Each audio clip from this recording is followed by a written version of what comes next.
Hello. तो आज date है 1 जून 2026 और दिन के बज रहे हैं 11 बज रहे हैं जब मैं वीडियो शूट कर रहा हूँ। तो मैं एक कहानी सुनाता हूँ। अभी हाल ही में 1 महीने के अंदर में क्या क्या चीज़ें हुई, मतलब कहानी क्या है, ये सही रियल चीज़ें वो मैं बताने जा रहा हूँ, ठीक है। तो डेट है 18 अप्रैल 2026। मेरी बी शिफ्ट थी, मैं ऑफिस गया हुआ था। तो वहाँ पे मुझे एक लड़का मिला, अर्पित। उसने बोला कि इंटरव्यू देने चलेगा सैटरडे को। सैटरडे की बात है, इंटरव्यू देने चलेगा। मैं बोला कहाँ? तो बोलता है कि सन फार्मा का इंटरव्यू है, पोंटा साहिब। पोंटा साहिब बोले तो हिमाचल प्रदेश में पड़ता है। मैंने बोला कि यार चलो चल लेते हैं, ऐसे घूम भी लेंगे। ऐसे मेरा बहुत ज़्यादा मन नहीं था कि मैं जाऊँ उतना दूर इंटरव्यू देने, क्योंकि यहाँ से जो पोंटा साहिब की दूरी है, सन फार्मा की जो दूरी है वो है 100 किलोमीटर। तो उतना दूर जाना, गर्मी गर्मी चली जा अप्रैल में, रुड़की में मैं हूँ, यहाँ पे गर्मी बहुत हाई लेवल की पड़ती है, एकदम चिलचिलाती हुई गर्मी पड़ती है। मैं सोचा कि यार संडे है, कुछ करना है नहीं, अपन निकल जाएंगे। मैंने बोला ठीक है, उसका मुझे फ़ोटो भेज देना जहाँ का इंटरव्यू होना है। तो उसका तो मुझे मिल गया, फ़ोटो मिल गया। बट उसमें लिखा था कि 3 साल से 6 साल के बीच में हायरिंग हो रही है। तो एक बार तो मेरा दिमाग थोड़ा सा उसमें घूमा कि मेरा तो एक्सपीरियंस अभी है नहीं। मेरा जो एक्सपीरियंस है टोटल अभी 2 साल 6 महीने का एक्सपीरियंस है। तो ये 3 साल का इन्होंने मांग रखा है, तो भला मुझे कैसे ले लेंगे। फिर भी मैंने सोचा कि चलो यार चल के देखते हैं। सुबह में हमने यहाँ से बस पकड़ी पोंटा के लिए। नहीं, सुबह हमने इधर रुड़की से बस पकड़ी देहरादून के लिए। मैं और अर्पित साथ में देहरादून निकल गए। अपन 8 9 बजे तक देहरादून पहुंच गए। देहरादून आईएसबीटी से हम सीधा वहाँ से फिर से बस पकड़ते हैं और जाते हैं कहाँ पे, पोंटा पोंटा साहिब। वहाँ पहुँच गए। फिर पोंटा साहिब में एक लड़का और था, वो जूबलेंट से ही था। तो हम उसके रूम पे गए, वहाँ पे जा कर के खाना खाया। फिर वहाँ से बाइक ली उसकी, और बाइक लेकर के हम लोग चले गए सन में इंटरव्यू देने के लिए। अब सन में जब इंटरव्यू देने गए, सन सन बोले तो सन फार्मा, मैं सन बोलूँगा तो सन फार्मा समझना, ठीक है। तो हम सन में इंटरव्यू देने गए। तो वहाँ पे भैया देखा 100 लोग बैठे हुए हैं, 150 लोग की भीड़, और हो ही नहीं रहा। 12 बजे 1 बजे हम पहुँच गए। अब 1 बजे से 2 बज गया, 2 से 3 बज गया, 3 से 4 बज गया। हो ही नहीं, मतलब हो तो रहा था, बहुत स्लो हो रहा था क्योंकि भीड़ इतनी ज़्यादा थी। फिर लास्ट में हम लोग का नंबर आया जा कर के 5 बजे। 5, हाँ 4:30 तो बज ही गए थे। तो 4:30 बजे इंटरव्यू हुआ। मैं गया, अर्पित भी साथ में था। हम दोनों इंटरव्यू देने के लिए गए। तो 1 मिनट। तो वहाँ पे इंटरव्यू हुआ। जो सन फार्मा के क्यूए हेड थे उन्होंने इंटरव्यू लिया। जो भी चीज़ें उन्होंने पूछी, मैंने कुछ कुछ चीज़ें बताई, सब कुछ सही रहा। फिर उन्होंने पूछा कि क्यों छोड़ रहे हो, तो मैंने बताया कि सब पैसे का सीन है, पैसे बढ़ेंगे तो छोड़ देंगे। तो ये बोले कि चलो ठीक है, एचआर से डिस्कस कर दो। तो फिर हम बाहर आए इंटरव्यू दे के। फिर जो एचआर था वो भी हमारे पास आ गया। उसने बोला कि चलो ठीक है, यू आर शॉर्ट लिस्टेड, और आओ डॉक्यूमेंट्स की बातें कर लेते हैं और जो भी चीज़ें हैं सैलरी की बातें कर लेते हैं। तो मैं गया उसके ऑफिस में। तो उसने बोला कि कितना एक्सपेक्ट करते हो। तो भाई मेरा जुबलेंट में जो पैकेज है वो जो भी है वो, उस पर क्या है कि मैंने उससे मांगा 30% हाइक मांगा। 30% की हाइक मांगा। तो बोलता है कि मार्केट रिसर्च किया तुमने? बोला मार्केट रिसर्च करके ही आया हूँ, हमारे यहाँ पे जुबलेंट है वो हमें देती है 30% डिस्काउंट। 30% किसी को भी दे देती है। तो बोलते हैं कि यार हम तो देते नहीं इतना, हम 20 से 25% के बीच में डील करते हैं। तो बोला कि चलो ठीक है, मैं देखूंगा इसको। तो बोला नोटिस पीरियड कितना है? मैंने बोला नोटिस पीरियड तो हमारे यहाँ पे क्या बोलते हैं 90 दिन का है। तो उसने बोला कि 1 महीने के अंदर में ज्वाइन करना है। मैंने बोला कि 1 महीने के अंदर में मैं ज्वाइन तो कर लूँगा, बट मुझे 2 महीने का फिर कंपनसेशन चाहिए। बोला कि हम इस चीज़ में डील नहीं करते हैं। तो मैंने बोला कि चलो ठीक है, कोई नहीं, देखते हैं क्या है। मैं सब बोलता गया है कि देखते हैं।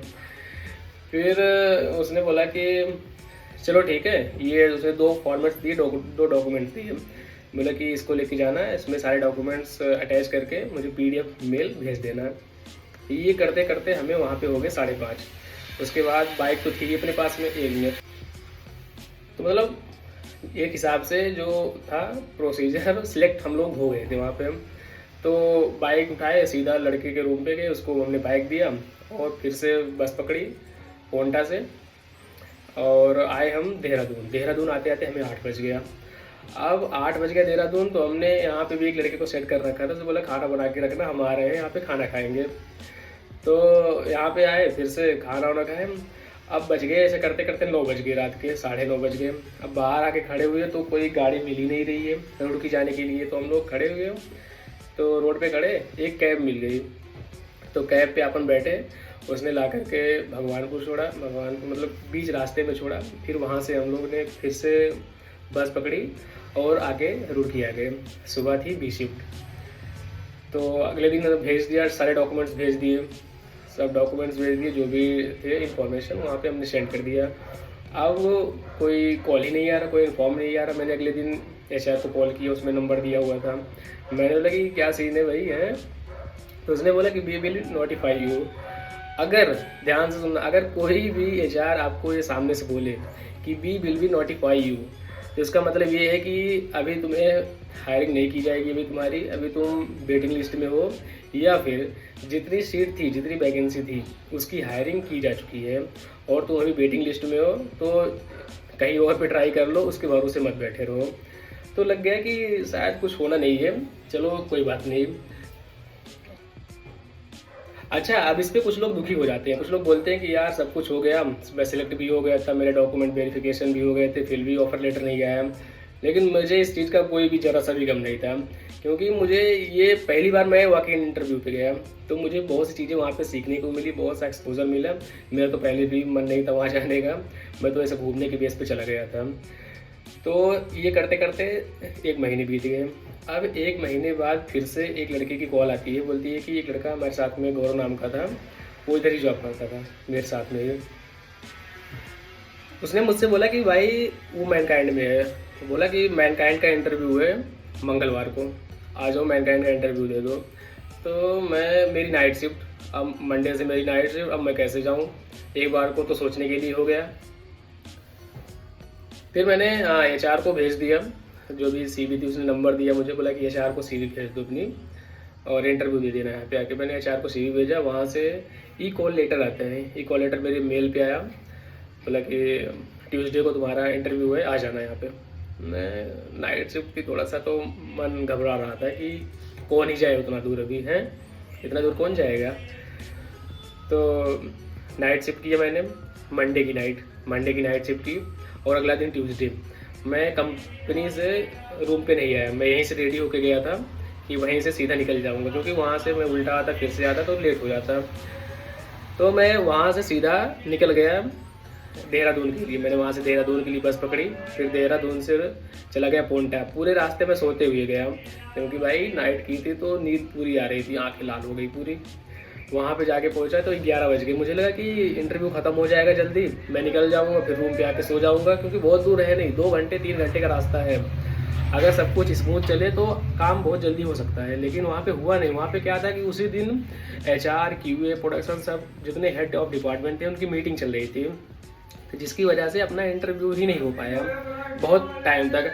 अपन 11 बजे पहुंच गए, 11 से 12 बज गया, 12 साढ़े 12 बज गया, भूख भी लग गई। इतने में उधर से ही वो आता, गौरव आया, बोला कि इंटरव्यू नहीं हो रहा, चलो अपन कैंटीन में खाना खा लेते हैं। कैंटीन का खाना फ्री था उस दिन का, मैनकाइंड में कैंटीन का खाना फ्री था, इसलिए जो भी इंटरव्यू देने आते हैं, अभी जो भी न्यू ज्वाइनर होते हैं, उनको 1 हफ्ते के लिए खाना फ्री खिलाती है। अपन का खाना खाए, खाना वहाँ का सही था, इस चीज़ में कहता हूँ। फिर इंटरव्यू हुआ 4 बजे। 4 बजे QA हेड थे, उन्होंने इंटरव्यू लिया। उन्होंने 1 घंटे तक पूछा, अगड़म बाई जितनी भी चीज़ें उनको जाननी थी उन्होंने पूछी सारी चीज़ें।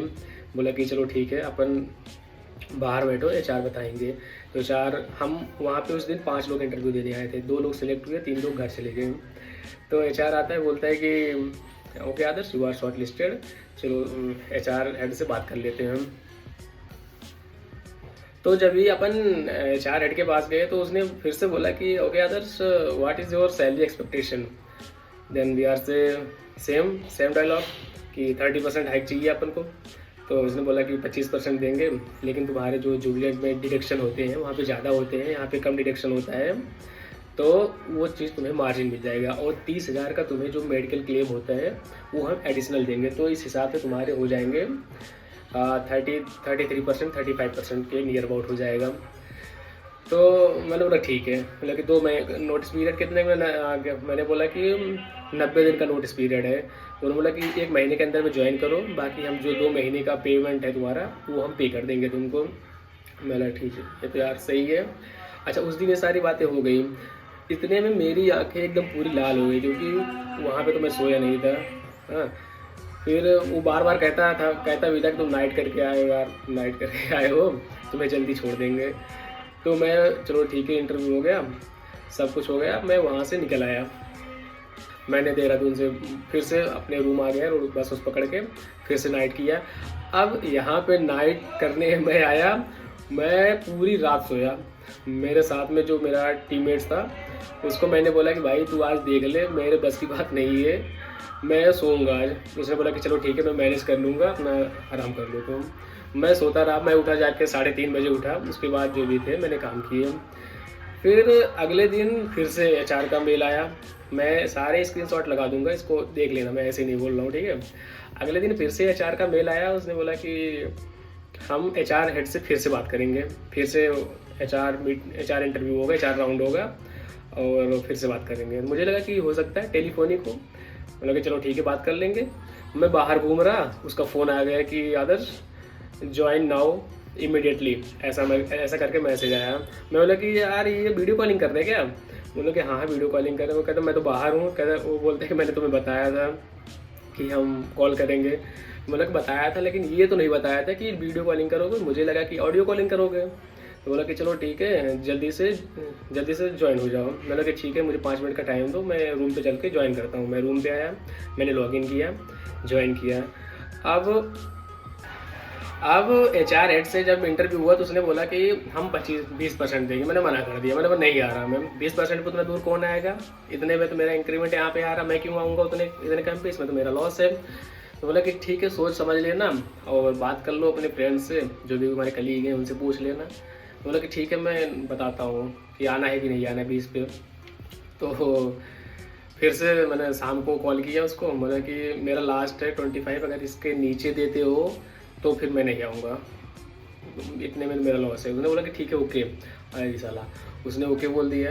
बोला कि ठीक है, कल तक आपको ऑफर लेटर रिलीज़ हो जाएगा। मैंने कहा चलो अच्छा है। तो कल ऑफर लेटर भी आ गया। अब ऑफर लेटर आ गया तो ऑब्वियसली रिजाइन तो मारना ही है। मैंने यहीं से फटाक से रिजाइन ठोक दिया। अब भैया जैसे रिजाइन ठुका, जैसे पूरी कंपनी में हल्ला हो गया। मैनेजर का फ़ोन आने लगा, बोले कि ये तुमने रिजाइन मार दिया, क्या दिक्कत हो गई थी, ऐसे क्या हो गया था कि तुमने अचानक से रिजाइन मार दिया, सभी लोग जा रहे हैं तो तू भी चला जाएगा, अभी 2 ही साल हुए हैं, थोड़ा सीख ले और सीख ले, बता कितने पैसे चाहिए, पैसे हम बढ़वा देंगे, 20% दिलवा देंगे। मतलब 20% के लिए तो मैं वहाँ हल्ला करके आ रहा है, 20% अगर दिलवाओगे तो मैं तो चला नहीं रुकने का। मतलब कि मुझे चाहिए 32%।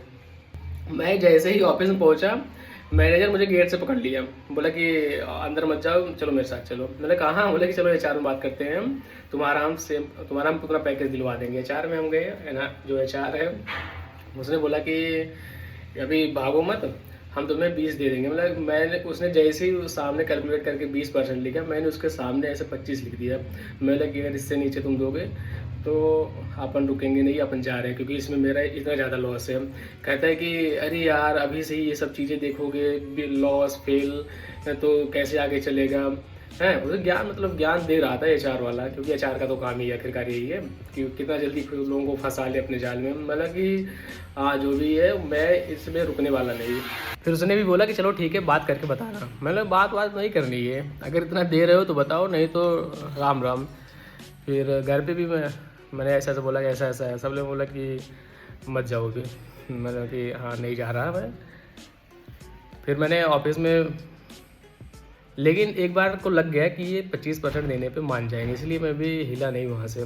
फिर ऑफिस में कुछ लोगों ने बोला कि चले जाओ, कुछ लोगों ने बोला मत जाओ, यहाँ पे सीख लो, 6 महीने बाद मार देना फिर से। अच्छा, ये चीज़ मैनेजर ने भी बोला कि अभी रुक जाओ, 6 महीने बाद फिर से अगर अपॉर्चुनिटी मिलेगी तो मार देना, मैं एक बार भी तुमको नहीं बोलूँगा। लेकिन अभी क्या है कि अभी के लिए रुक जाओ, क्योंकि अभी यहाँ पे ज़्यादा रिजाइन पड़े हुए हैं, अभी मत जाओ, उसके बाद अगर जाओगे तो मैं तुम्हें नहीं बोलूँगा। मैं भी एक बार के लिए सोचने लगा कि वहाँ पे जाऊँगा तो उतना दूर जाना, फिर आने जाने का खर्चा, क्योंकि वहाँ पे थोड़ा सा ट्रांसपोर्ट का इशू है। तो मैं मान गया, मैं लगा चलो ठीक है। अगले दिन जब मैं गया तो उसने 25% पे डील डन हो गई। 25% पे भैया डील डन होगी, उससे जो 25% वहाँ पे भी मिले थे सेम यहाँ पे भी मिला।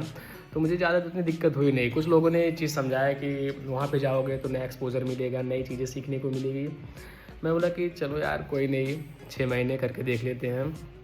तो अभी तक जो आज की डेट है, अभी तक ये कंडीशन है। और ये जो नई चीज़ लागू होगी, ये लागू होंगी जुलाई से। जुलाई से जो इन्हांसमेंट था वो पैसों में बढ़ जाएंगे। तो जो मैं कहानी समझाने की कोशिश कर रहा था, मतलब ये है कि अगर आप थोड़ा सा एफ़र्ट डालो, थोड़ा सा मतलब एफ़र्ट डालो, तो हाँ बदलाव हो सकता है। वो जो लोग कहते हैं ना कि भरोसे बैठे रहो, किस्मत के भरोसे बैठे रहो, किस्मत में होगा तो खुद चल के आएगा, कुछ नहीं होता भैया। किस्मत तभी चल के आती है जब आप थोड़ा सा एफ़र्ट डालोगे। मैंने एफ़र्ट डाला, मैं यहाँ से वहाँ गया इंटरव्यू देने, इतना मगजमारी हुआ, दुनिया भर की चीज़ें हुई, तब जा कर के थोड़ा सा काम हुआ। तो वही है कि बढ़ते रहो, सीखते रहो, और बाकी तो यही है। अब अगला वीडियो तब डालूँगा जब इंक्रीमेंट हो जाएगा, ठीक है? तब तक के लिए जय श्री राम जी की।